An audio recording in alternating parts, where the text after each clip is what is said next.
देखते हो तुम्हारे सामने कोई क्रोध करता है, उल्टा सुल्टा बोलता है, आंखें लाल पीली करता है, तो तुमको डायरेक्शन मिला हुआ है, वहां से हट जाओ। When you see somebody getting angry, saying something contrary or perverse, and turning his eyes red in front of you, then you have been directed to leave that place at once. क्रोधी से क्रोध का मुकाबला नहीं करना है। You should not confront an angry person with anger. तो दोनों तरफ से लड़ाई होती है। The fight goes on from both the sides. एक हाथ से तो ताली बजती नहीं। One cannot clap with one hand. तो तुम हट जाओगे तो वो शांत हो जाएगा। If you withdraw, then he will cool down. तो बताया, So said, आलतू फालतू बातों को एक कान से सुनो, hear such useless talk with one ear, दूसरे कान से निकाल दो। let it out through the other ear. फालतू बातों का फालतू बातों से जवाब नहीं देना। You must not respond to such useless talk with useless answers. कोई ग्लानि करता है तुम्हारे सामने, If someone defames you, सुनी अनसुनी कर देना चाहिए। it should be as if you didn't hear anything.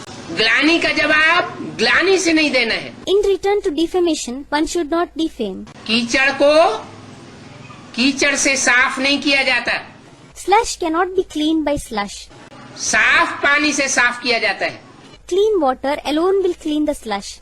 तो ऐसे ही कोई ग्लानि करता है, गाली देता है, तो वो अपना हिसाब किताब पूर्व जन्म का पूरा कर रहा है। In the same way, if somebody defames you and insults you, then he is clearing his account of the past births. हमको उसका जवाब नहीं देना।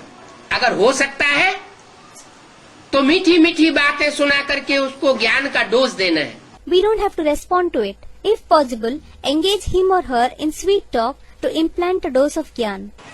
हो सकता है वो शांत हो जाए, It is possible the person might cool down. उसकी महिमा की बातें सुनाओ। You say something in his praise. महिमा अपनी सबको प्रिय है।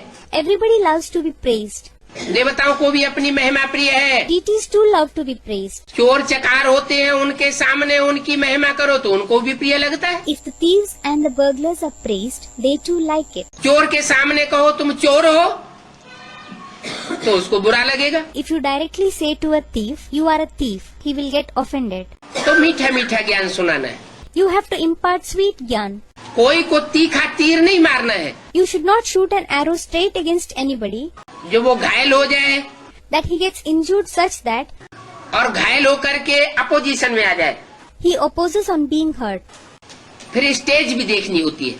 One also has to see the stage.